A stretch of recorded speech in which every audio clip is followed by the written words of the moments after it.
All right, y'all, we about to get started here.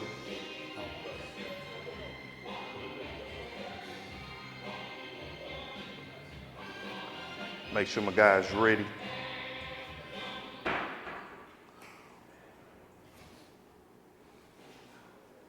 We appreciate everybody coming today. Thank you again. In collaboration with Creative Group Economics and the Culture Commission, I want to thank everybody that played a part in what we're doing here today.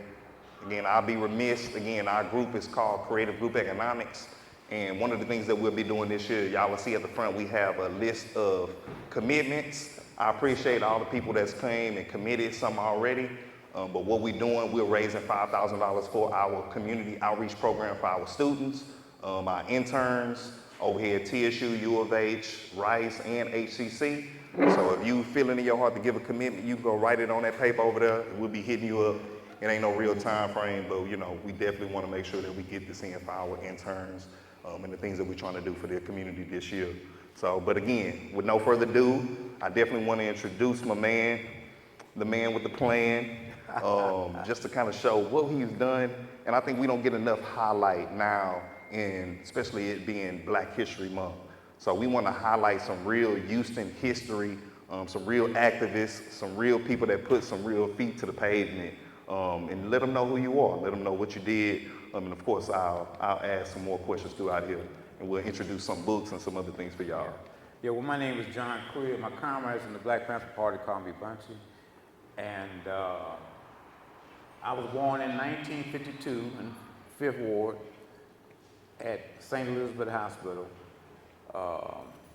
We moved to Los Angeles in 1960, and I first became involved with the Black Panther Party in Los Angeles. But, during those times, it was a lot of things going on. In my high school, which was 80% white, mainly Jewish, we walked out twice. First time we walked out is a school called Fremont High School, which is in the East Los Angeles. And they had walked out because, like many black schools and institutions, everything was second class. You got the second class books, the buildings weren't kept up. They probably had more new basketballs and footballs than books. So we walked out and supported them. And not just black students. Like I said, it was 80% white. The whole student body walked out. And so, but we had our own demands also. We said we wanted to eliminate the dress code. And one of the things back then, females couldn't wear pants. They could wear culottes. I don't know if any of y'all know what those are. Nah, you're gonna have to let us know what that is. Culottes. I ain't even heard of that. Right. It's culottes. It's like a dress, but it had a pleat in it, and so it looked like pants, but they couldn't wear pants. We also demanded that we could wear, some of us, I had facial hair, we had facial hair, that we could wear shorts, that we could have sandals, and the biggest thing, that we wanted a Black Studies program at the school. So first day we walked out, we stayed in front of the school. The next day, we took over the administration building, and they called the police. But anyway, we got all our demands. The next year, we walked out on Martin Luther King's birthday, and I never forget our principal, and he was the principal, was a white guy with red hair. He came out, he had tears in his eyes. He was begging us to come back into the school. And we told him no, so finally he said, well, I'll tell you what, if y'all come back, we just go into the auditorium and we'll have a program for Martin Luther King. So my activism, started early. But one of the things was a sign of the times. And I used to buy the Panther paper in high school. I remember when they raided the office on 41st and Central. There's a film about that. Let me ask you this first before you get deep into that. Yeah. Let me ask you, so how old were you when the Panthers first got started here in Houston? Well, they started in 1966. So I was probably 14, 15. But just like my mother, when I was in high school, I used to wear a black beret. And so my mother told me to stop wearing it. And she told me, she said, I believe in everything that the Black Panthers is for, but I don't want you to get hurt. So I kept wearing it. What I would do, I wouldn't wear it till I left the house. So then she found it one day and she cut it up. But, so I first started really working with the Panther Party. I was a freshman in college, I went to Cal State Northridge, which is in the San Fernando Valley in LA. And a friend of mine, two friends of mine, one is John Harris, and the other was Reggie Gale. They asked me if I wanted to come to a Black Panther Party political education class. I said, yeah. So we went, and because I always was following them. I would go to the rallies in high school. I would ditch school and go to the rallies and stuff. How many people used to be at the rallies? Oh, thousands. Okay. I mean, when stuff happened in front of City Hall, they had one in front of City Hall. It had to be like 4,000 people, you know. And but John Harris, I want to mention him. John Harris, he became CEO of Nestle's Europe. You know, CEO, the big man over. I mean, so these are the people that I hung with, but it was things of the time. So I started selling newspapers on Saturdays when I come home, because like San Fernando Valley is maybe about 40 miles from where I lived in LA. My parents lived. So on Saturdays, I would go downtown LA and sell the Black Panther Party newspaper. How much did y'all sell the newspaper for? I feel like 25. these are small details Yeah, that I want to know, that I feel like other people will want to know too. 25%, and I'll tell you, because that was the backbone of the Panther Party. People always ask, well, how did y'all do the breakfast program in Queens? Well, the paper, we sold over 300,000 around the world. If you went to China, the capital of China, and you walked into the main library, and the only newspaper from America, not the only one they had, but when you walked in the door, the Black Panther Party newspaper was displayed in the lobby. So that was like, that's how we paid our rent, that's how we did programs. And let me ask you this. Do you think that was political for China to let the Black Panther Party be front and central in their own country? Yeah, because they supported, that's the thing about China, supported way back. If you ever heard of Robert Williams, they got a movie about him, Negroes with Guns. They were from this small town, I think it's in Alabama, and they took up guns because, you know, everybody was playing, the mayor was playing, and they got tired of it. So anyway, he had to leave the country. He went to China. They had a picture of him and Mao Zedong together. China has always supported liberation struggles in Africa. They talked about Huey P. Newton, Mao Zedong, Richard Nixon went over there to normalize relations, right? So the party, Huey P. Newton went there before Nixon got there.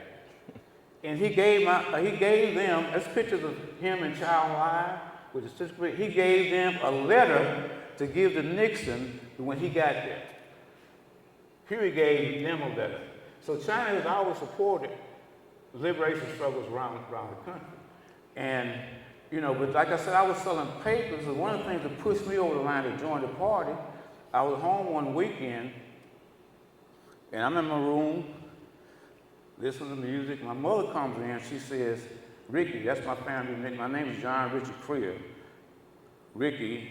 So she comes in, she says, Ricky, it's two white gentlemen in the living room. They're from the FBI. They say they want to talk to you. So my first response was, Mama, stop, don't play with me like that. You know, stop. She said, no, I'm serious. So I walked in the living room, there they were. In their black suits, like men in black, with their badges. And so the first thing they said, make us some water. First thing they said was, are you a member of the Black Panther Party? And I was a student, I'm 19 years old, and I said no. So they pulled out this big binder, and they started flipping through the pages with all these pictures where you know this person, that person, this person. And really what made me proud of my mother, she stopped and she said, wait a minute. She said, you asking all these questions, I got some questions. And she said that J. Edgar Hoover, who was the head of the FBI, said that the Black Panther Party was the greatest threat to the internal security of the United States. She said, what about the mafia? So then they kind of backed up. They did the salt and pepper thing. One of them said, well, you know, Black Panther Party do a lot of good things. They got breakfast programs, they got free health clinics. Then the other one, he comes in and says, yeah, but see, when they talk about that violence and none such. So anyway, really what pushed me over the edge, when they were walking out the door, they said, well, John, if you just stay in school, get you a good job, you'll never hear from us again. And I'm thinking to myself, these motherfuckers telling me about walking straight and narrow path. And that really pushed me to join the Black Panther Party. So let me ask you this. Let me stop you real quick, because I'm gonna ask this, and I think a lot of people, not me, you know, I'm a gangster when it comes to the three-letter folks. But I'm saying, most people, when they hear from the FBI, CIA, they going into hiding. They done with this activism stuff. They like, look, let me get me a job, 9 to 5. What had you thinking in your mind like, hey, I'm gonna be good and this was really gonna fight me back? Because I feel like you either fight or flight. I mean, it's just like the first time I went to jail right here on Dallas. I was here, I came down, my grandmother had passed away. In any city I went to, like I went to Las Vegas, I looked for a Black Panther Party office. So I'm driving down Dallas, and I see this sign, it said People's Party 2, and they had 2 Panthers on the side. So I stopped, and so, because my family, like I was born here, so, you know, I got to know them, and I remember one night I took them to a party, one of my friends was having a party, so when we got back, I'm dropping them off at the office, and the police was harassing these prostitutes across the street, so we just stopped, and we looking. And so when they left, they went, so I get a block down the street, I get pulled over. I'm not a member of the Black Panther Party. I get pulled over and they say, I gave them a license. And so one of them said, go get your ticket book. I said, ticket? I said, what am I getting a ticket for? He said, you're not getting a ticket, you're going to jail. I said, to jail for what? He said, because you don't have no driver's license. I said, I just gave you my driver's license. He said, yeah, but it's not a Texas driver's license. But I knew what they were trying to do. They didn't know who I was. And they saw me with these Panthers. So that was the thing. But I mean, I've just always been a person. I went to jail 13 times behind stuff like that my first year in the party. 13 times? Yeah. Come on. But I've always been a people. My daddy, when I was growing up, he went to Prairie View. And my daddy was a doctor. My mother was a teacher. I mean, the guy asked me a little while ago, people, he said, your daddy was a doctor, Mom. How the fuck you become a Black Panther? You know what I mean? But sure. we were from all backgrounds. And my daddy used to always say, be copacetic. That means be cool. And that's how I've always been through my life. Even my sister said, like, you're always so cool. Because I don't panic. So let me ask you this. So what was kind of your mindset, I guess when I think about in the past, you know, you got Huey in California that got killed. You got Fred out there in Chicago that got killed. Right. And of course you got Carl out here that got killed. Right. What was y'all mindset during that time when you see just a blatant disregard of life when it comes to what you're trying to do, you know, in the leadership of what y'all was building? Well, the main thing, I mean, we were all dedicated. And I felt comfortable with my comrades because I knew they had my back. I mean, several times they surrounded the office down here on Dollar. They behind the cars with guns aimed up, and I remember that one time they were, y'all got 10 seconds to come out. And they started counting down. We didn't come out, and they didn't do stuff. But I remember one of my comrades, Steve Edwards, who's in California, when the movie Judas the Black Messiah is a scene where they in office, and Steve called me. He said he got a flashback to that time we was surrounded. He said, and I never forget, you was in the window with your M1 carbine. And that's where I was. I remember picking up out like this, and one of them said, there go one of them up there. But it is not that you don't have no fear. Just like even now in life, something happened, I just said, okay, well, here we go. It's shit is on. You know what I mean? I get it. And I put it like this. I guess I see what went down here, and I did, you know, hear about what happened with Carl and them with the whole standoff. And I think they had a standoff for more than 10 days till they had snipers actually shoot him. So where were you during that whole time and altercation? I was in Los Angeles then. I came a year later. Then Ruby, I want to also mention, this is Ruby Morgan right here. She was one of the first women to join the party here in Houston. In fact, Carl's young lady that had a baby, they were in the hospital at the same time. And shortly after that, she joined People's Party too. We used to call her Mama Ruby because And I don't know what we call it, but if you came in the office, you come to the desk, we had what we call the OD. That's the officer of the day. I don't know why we call it officer of the day, because that would be the same person every day. So that was her assignment. If you came in, you'd see her sitting behind the desk. She knew where everybody was during the daytime. When we went out selling papers, you called in every hour, let them know where you at, you all right. So we knew where everybody was. And we came in the evening, Ruby would have a meal ready or whatever. And she was, I would tell you about one incident with her, because she's very shy. But I don't know if anybody has ever read the book by Huey P. Newton called To Die for the People. So our breakfast program was at Mount Holy Baptist Church in Fourth Ward. And so we were driving in, we get pulled over. So the police told me to come to the back of the car. So Ruby get out the car. Why are you gonna tell me to get out? 'Cause I'm a woman. I'm like, oh shit, Ruby. but she's tough. You know, she was in the party for almost 10 years. I was in the party for 10 years. Even when I talked to people that was in the party, man, that was a long time, because we went through a lot. So you had to have a commitment to do that, and she was very committed. In fact, she got kicked out the party in the open for a minute, and she begged to come back, and they let her back in the party. Well, I'll put it like this. I think the commitment is always something that we lack these days. I think when we talk about, protests, I don't think we really realize that even the bus boycott lasts for over a year. Right. I don't think we can imagine doing anything for, a month or a day? It's a little long. So with that being said, I do want to ask about when, I guess we hear about all these great things in the past, especially somebody like myself. I'm going to look at what all you did in the past, from Martin Luther King, Malcolm X, everybody. So I feel like we didn't have to stumble in the dark so much. Right. But I would say this: when did y'all know that, hey, this is over? We were going about our married lives to a degree. When did y'all kind of just say, hey, we're about to do this in a different way, and kind of this? Because I think these are questions we want to know. Because, like I said, I'll tell you another thing. And people talk about COINTELPRO, and I get tired of people hiding behind that for different things happen.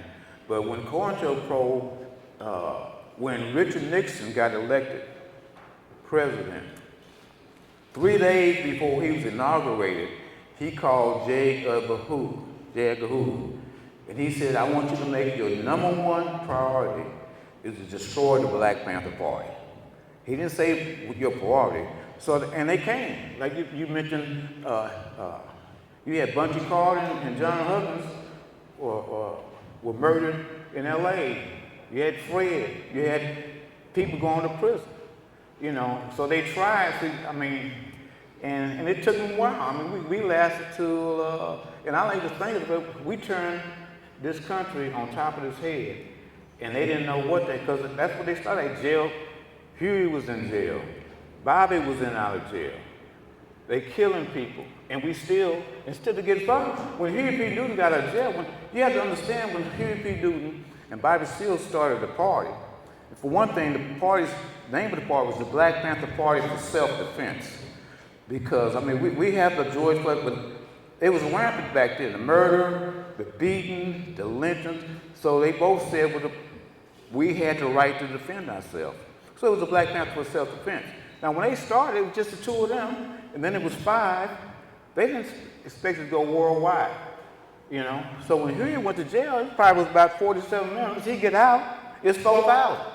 Oh. You know what I'm saying? I think that's a timeline that people don't really understand. We thinking they sitting here building it, going down, but I guess you don't see the growth. And I think sometimes the acceleration of growth has been some of the growing pains, not knowing who to trust, accepting people in that probably shouldn't have been in. Well, that's the thing about it. At the point, there was a lot of paranoia, as far as who, because, if you haven't seen Judas the Black Messiah, that's why they call it Judas.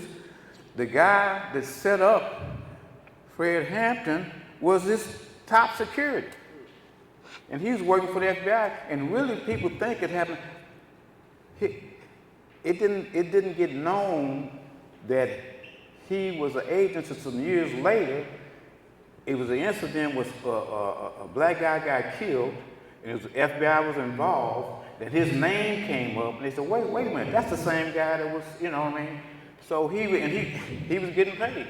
So yeah, it was a lot of paranoia going on. I was Bobby Seale's aide, and I'm, you know, and it was, you know, Huey. I knew Huey. I mean, we sat down. He'd come over, have breakfast and all that stuff. But there was a lot of paranoia going on. I mean, we were. One thing about it, those incidents happened, but see, that was our job. We didn't go to work at 9 and get off at 5, and then we was Black Panthers. We all lived together, loved together, fought together, and so it was really tight-knit. So it was hard to get in, but at the same time, just like with me, and I told somebody that runs their mouth a lot, I don't trust them. You know, because that's what they train them to know everything to say and everything to, you know what I mean? I mean, I would say this, I think anybody that's been a part of the movement long enough, the worst thing you can be called is an agent. Right. Somebody call you an agent, that's like blasphemy right there. So, you know, you never want to be labeled as an agent. But, you know, I commend just the dedication, because nowadays you don't even have to take nobody's life. You take some money from our generation, they out. Like, what? You messing with my money? Oh, no, you went too far. You ain't got to kill nobody. Well, you know, everything today is about the bag. You know, the bag. I'm serious. Like with these entertainers, like with Snoop, 50 Cent, I can't stand them. You know, here's 50 Cent, he's Grand Marshal the Parade. Here's a band that was coming on stage with a bulletproof vest, and his GGGGG unit got a bulletproof vest on there. They done put a lot of our youngsters in prison. For sure. And dead. And now they hang with the white folks that wish they was in prison. That wish they was in prison 10 years ago. I can't stand them. For sure. You know?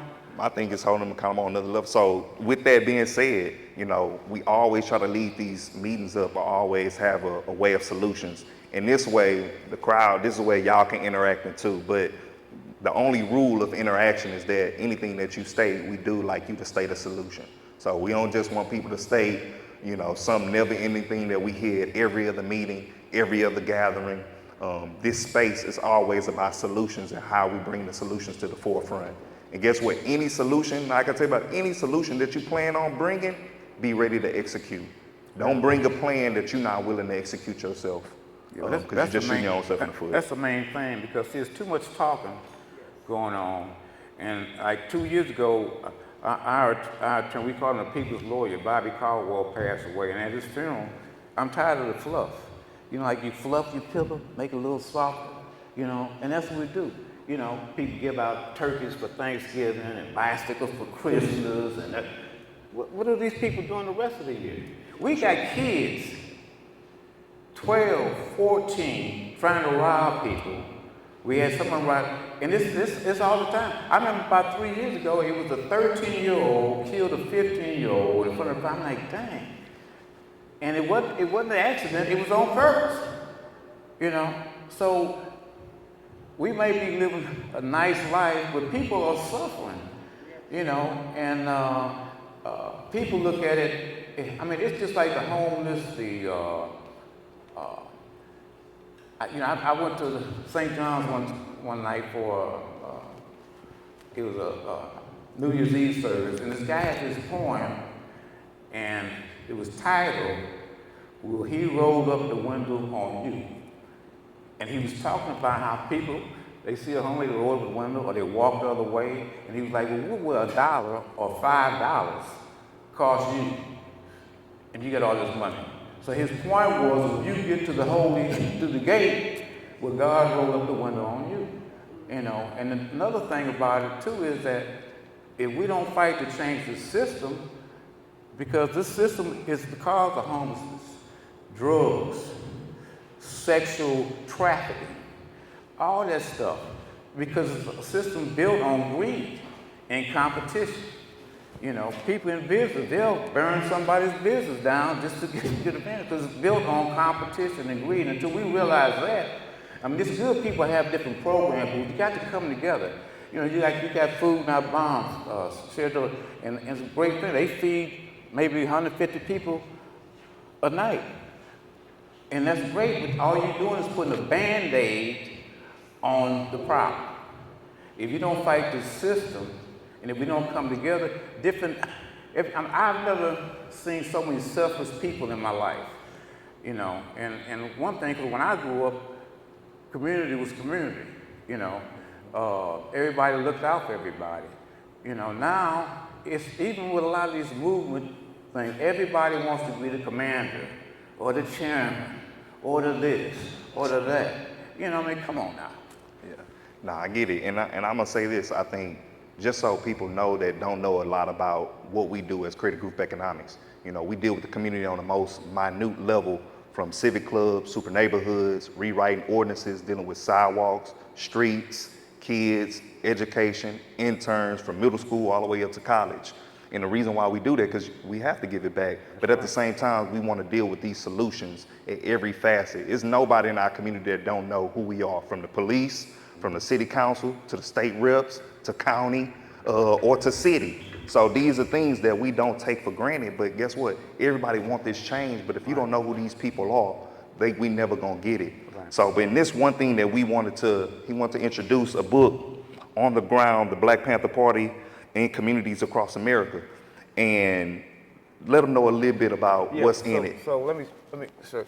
So Professor Jeffries is from Ohio. So it's 4 different sections. What he wanted to do, to put together a book that talked about the rank and file of the Black Panther Party, because everybody knows the leadership. So the first part of this book is called Arm Yourself or Harm Yourself, and it's about People's Party 2 in the Houston chapter of the Black Panther Party. The next part is on the Seattle chapter of the Black Panther Party, which was the first chapter formed outside of California. The next is on the Kansas City chapter of the Black Panther Party. And then the last is on the Detroit Black Panther Party. And the one on Houston, Professor Charles Jones, he put, because it's different authors who put each section together. Professor Charles Jones, he goes all the way back to the beginning of the 20th century and the relationship between blacks in Houston, the city of Houston, and police in Houston. You know, he talks about Fort Logan. He comes all the way up, then he gets to the Black Panther Party. I mean, just like Mickey Lee, Congressman Mickey Lee, he went to jail. When Carl got assassinated, Mickey Lee went to jail that night because him and Carl were very close friends. They used to have classes together and stuff like that. Mickey used to come by the office at least 3 times a week, you know. And I never forget one time he came by and he said, "Man, you know, I want to join the Black Panther Party." And we started laughing. He said, "No, I'm serious." And we said, "Mickey, look, you do what you do, and we're gonna take care of this here." You know what I mean? But he was a beautiful brother. So we had support, from a wide range of people. And the one thing, we had these programs, a survival program, breakfast, free clinics. In Winston-Salem, we had a free ambulance program because the city stopped coming into the black neighborhood.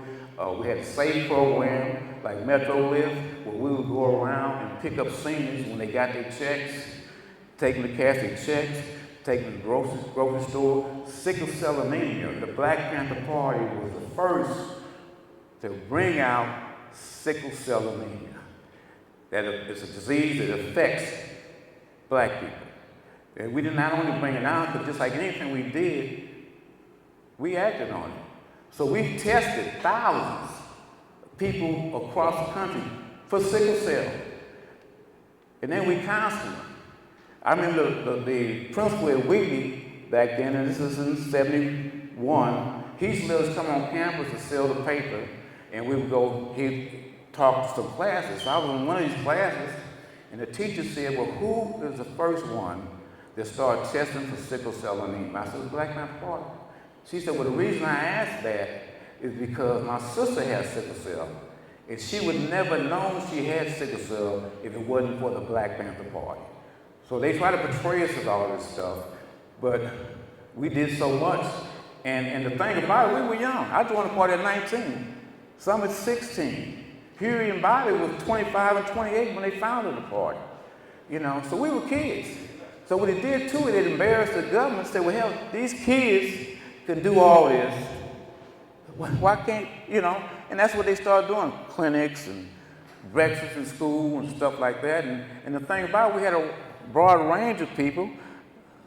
It's a bunch of my comrades, they college professors right now, But then we had some people that they'll cut your throat, if you mess with us, you know what I mean? And just like when Bobby Seale and Elaine Brown ran for mayor of Oakland, everything we did was party members. The campaign manager was a party member. We had 9 offices around the city of Oakland. So everything, it was party members.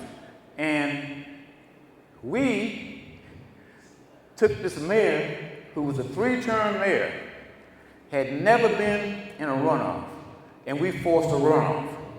We got Black Panthers got 42% of the vote, But it was all, we didn't call some consultant or some this. It was all run by Black Panther Party members. Anything we did. We had a concert at the Oakland Coliseum, Ike and Tina Turner. And so, everything we did, like I said, okay, we wanted to be the ticket people, the ushers. So they told us, well, no, you can't do that. You have to be in the union. So Bobby Seale called the mayor and he said, well, how much does it cost to join a union? And he said, well, I don't know. He said, well, I'll tell you what. We're going to flood the union with Black Panther Party members. So the next day, the mayor called and said, look here, y'all can go ahead and do whatever you want to do. So we had that kind of clout. So I want to give you this. Before we end out, we bring the crowd in and we end out and let people network.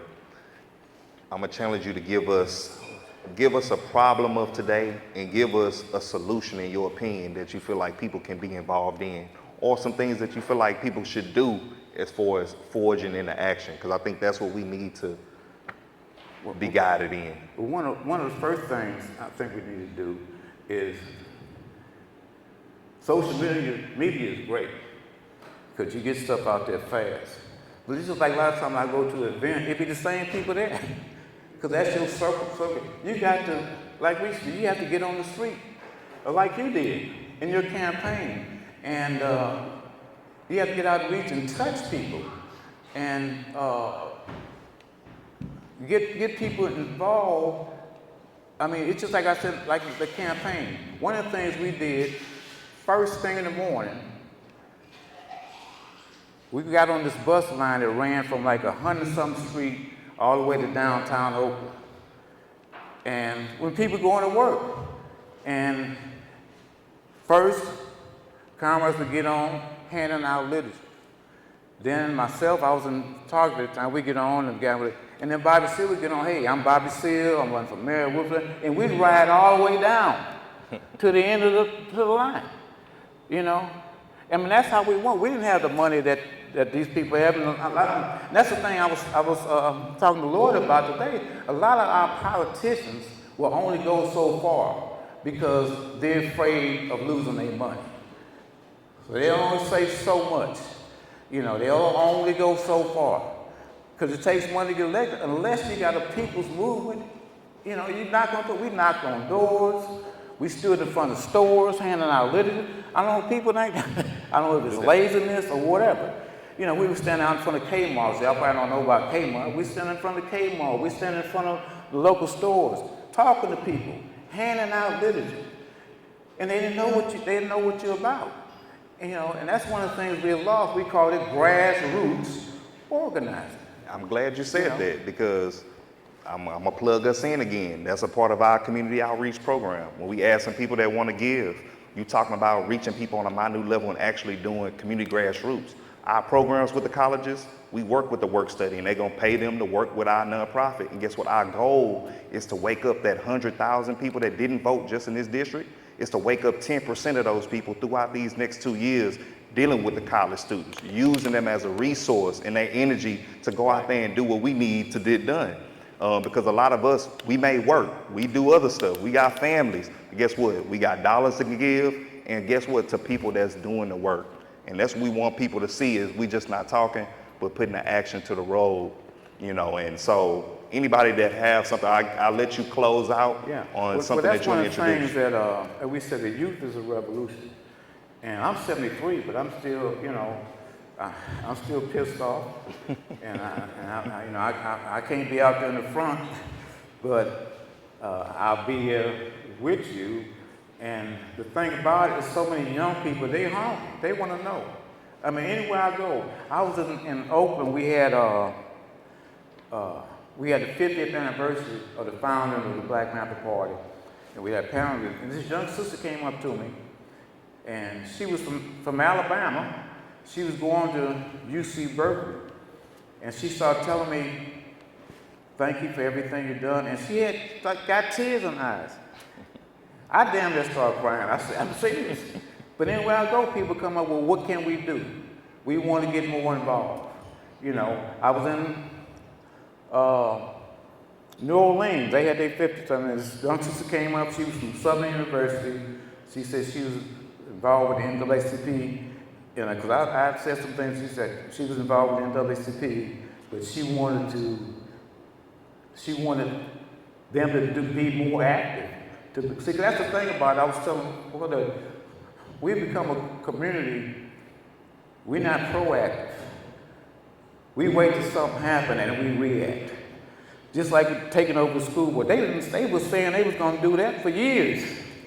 Then all say take over and everybody want to come out. You know, you got to find. So that's one thing about the party. They find out what the need is in the community or what's going on in the community. I know some people are supposed to be leaders. I said, "Well, what's going on down the street?" "Oh, I don't know." "Wait a minute." It's just right down the street from your place. I mean, we don't have that type of accountability, and I won't say any names, but I've came to many politicians. I say, "Hey, you know, you sit on the board, what's going on?" And they be like, I don't know." Yeah. And I say, "Why are you sitting there? Right. You're a waste of a seat. If you can't give us the information that we need, then we don't need you there." Right. So, you know, that is something that we will be working on and participating in, you know, just so everybody know everything isn't for the cameras. So everything that we say and planning, you know, it's not for Instagram Live.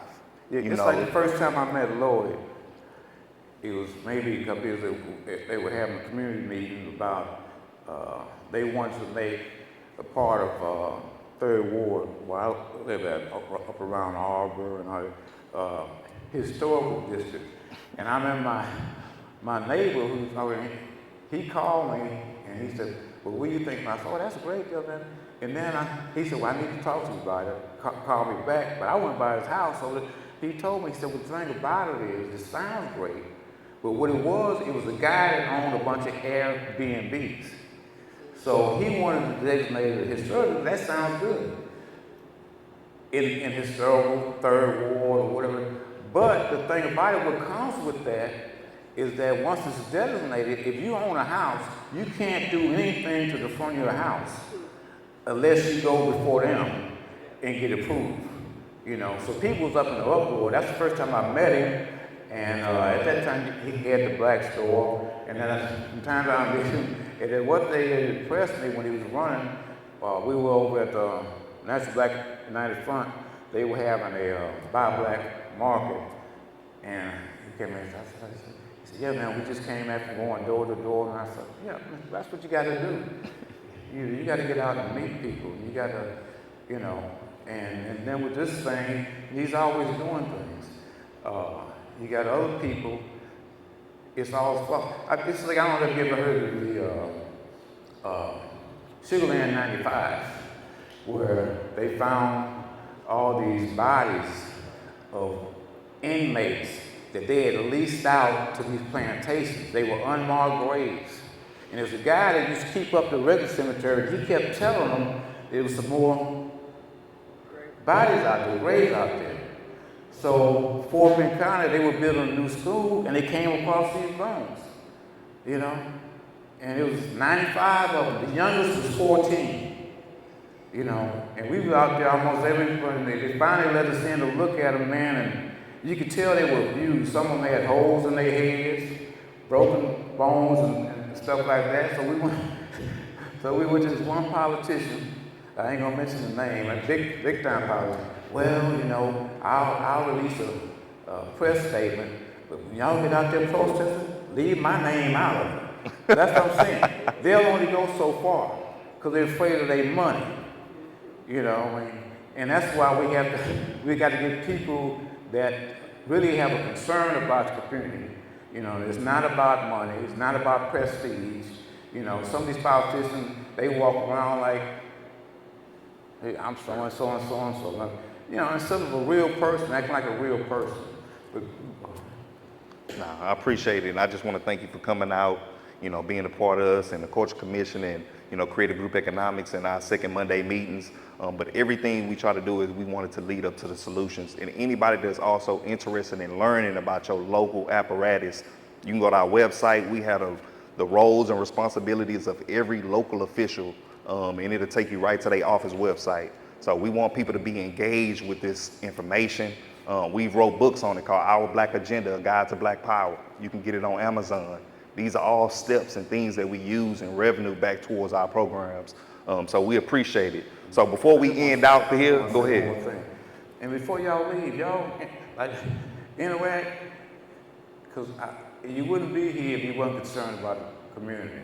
And there's people here, I mean, just like businesses go to, you know, they function where, hey, this is my car, this is my, y'all connect because, I mean, it's important. We're in some tough times, but we've been in tough times since the first ship landed here with slaves. And we've been fighting the whole time, you know.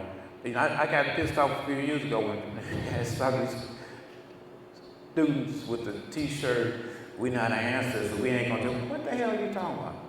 You wouldn't be here, you wouldn't even be able to wear that t-shirt you got on if it wasn't for your ancestors, you know. So, and our ancestors fought in different ways, you know. Some of us just put glass in the food, crushed glass, but they fought in different ways. You know, I had a good guy who said, you know, what you do, you go up to them and you act like you're smiling, but you're gritting your teeth. You know what I mean? So, y'all get to know each other. I appreciate it. Anybody have any questions, any solutions they want to add before we close out here? Go ahead and give it to my brother. First of all, thank you very much. You know, this all is great. I just want to say that the Black Panther Party represents, to me, it's called, which was 21 years old, you think? Yeah, 21. 21 years old, and it started an organization, a powerful organization.